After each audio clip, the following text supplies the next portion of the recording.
second half, and maybe what are you telling yourself to overcome that fumble there in the first quarter as well? Just got to put it behind me, you know. Similar situation this past week is somebody on the offense taking their turn, you know, while we having positives. You know, we just shooting ourselves in the foot, but I couldn't dwell on that. I had to be, you know, a leader for my team, and you know what I'm saying? I know everybody's trying to be the spark plug, so, I mean, you can't dwell on things like that. That's what the film is for the next day. You go back and fix it, but, you know, coming out of halftime, we knew we had to get things going, you know. But the offense did get, the running game specifically did get going there in the second half. Like how? Yeah, what do you I think just the you know, attention to detail, you know, stop shooting ourselves in the foot. We started playing better on tempo. People holding their blocks better, and then it's just when you get in the zone, you know, you keep it rolling. Weston and David of him. With everything for the offense that didn't go right in the first half and so many missed opportunities, what was the vibe at halftime? I mean, are you angry? Are you trying to stay positive? What's the move at that moment? You know, you want to be you don't want to be angry, but it's like you want to dwell on what we could have done, but we didn't do it. You know, so all we knew was our defense was playing their tails off. You know, I can't remember exactly what they had at halftime, the other team, but you know, our defense held them to low points, and we knew we was getting the ball back first. So you can't dwell on that. You know, that's a situation in the locker room where the energy can go down, but you have leaders walking around explaining how we getting the ball back, how we got to have defense back. All we could do is move forward and worry about the next play. David Evans. Dylan, I think Dante was talking about Dante Stallworth at halftime. For you, what was the environment in the locker room like after the game, and what were your most memorable interactions? Man, you know, it's just a blessing, a great feeling. You know, you got past players in there. They living through us. You know, it's always a blessing to go out there and get a win through the good and the bad. You know, find a way to be +1, like Coach Hyper says, and then you know, it's a moment you'll remember. You know, a big rivalry at home, and then you get in the film room the next day and fix it. We'll go Eric, Patrick, and then Paige. Doing your about leaders kind of walking around and trying to say, you know, encouraging. You're kind of the rah-rah guy. In situations when it's not going well, do you kind of need to get animated, or is it more positive? I mean, how do you deal with kind of the first half there?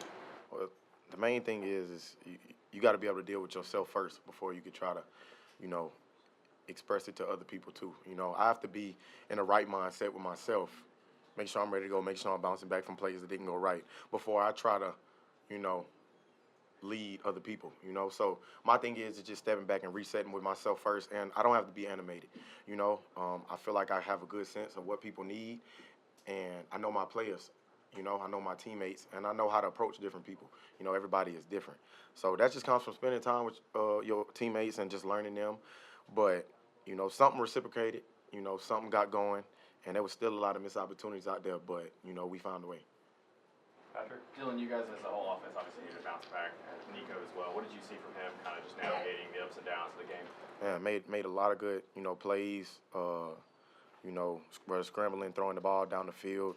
You know, we were this close on a lot of plays in the beginning of the game, throwing the ball down the field, and that's just all timing and connection. You know, and you know it's gonna get better each and every week. But the ability for him to just stay composed and give words in the huddle and you know, ready to go and do this just speaks how he's growing, and his mindset is very calm and collected. You were asked about the former players. Did you get a chance to see Alvin at all? What was, if you did, what was that like? Yeah. He found me before the game. You know, just giving me words. He was talking to me throughout the game, but you know, after the game, he just gave me my props. You know, I respect that from him. Obviously, being a player that I look up to, but you know, that's big. You know, that this means a lot to past players. It means a lot to me. You know what I'm saying? VFL is a true thing, and you know, I never take that for granted. Anytime I get a chance to, you know, interact with any of them. Paige. It might have been in the jumbo package last week where you're like, the defenses can't see you, but in your touchdowns tonight, like, what makes you so elusive that you just really can't be stopped in those red zone touchdowns? I think this starts with the mindset, me trusting my blocks up front, knowing that, you know, it's not going to be too much dancing around. It's not like I have to speed myself up, but it's going to be tight, small gaps, you know, that I got to get to. So it's just about lowering the pad level and just the will to get in the end zone, for real. You know, every time I get that close, I get excited to get in the end zone, and that's what I'm going to do. Our last three will be Brent, West, and then Ben. Dylan, what makes this team mentally tough, physically tough? And how much much tougher have y'all gotten the last couple of years? I think, it's just the amount of time and the work we put in. Obviously our defense is out there giving us confidence. We kind of make it hard on them in the first half, but they playing their tails off no matter who's in the game. And you respect that. That lights a fire. And if that doesn't, something's wrong. So I think having a stout defense like that, who can control the line of scrimmage and make it, hard on the quarterback, that does something for us, because it's just like, we got to go get something done. We got to have that back. So, it's been starting with that for the past games. But we collectively come together. We trust each other. We love each other. It's a real brotherhood and connection in this locker room. So, we know that we're going to be on our P's and Q's when it's time to be. Dylan, I'm sure you've had so many reps against Will Brooks in practice the past few years. What is it about him that makes him get around the ball so much? I mean, a couple of the biggest plays this season for y'all's defense have been him stepping up and getting picked. Just over the years, just never taking any opportunity for granted. Always in the film room, always so, technically sound, attention to detail. Coach Hype says study the book is the film. He's in that. When you're locked in on the film and the playbook, it's hard for you to miss a beat. And then he takes the time physically to work on his technique and all that to really make sure, he's not missing a beat. I know his mindset, and I know he's not taking any of this for granted. What a great story for him. We love it for him. Will Brooks has been, a keen guy like that. And you can trust him, because he will do his job and he will make plays. Ben, last question. Dylan, I think it's like 3 straight games where you're nearing 30 carries. Just how does your body feel at this point? I'm sure you're ready for another open week. And what will be key for you in terms of maintaining your body and feeling good as you hit the home stretch here? It's just the same routines I stay in, making sure I'm in the training room, make sure I'm getting pool work, just making sure I'm taking active care of my body. I feel good.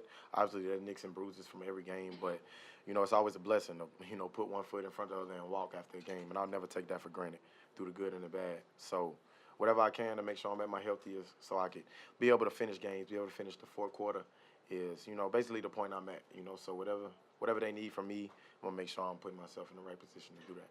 Thanks, everybody. Dylan, thanks.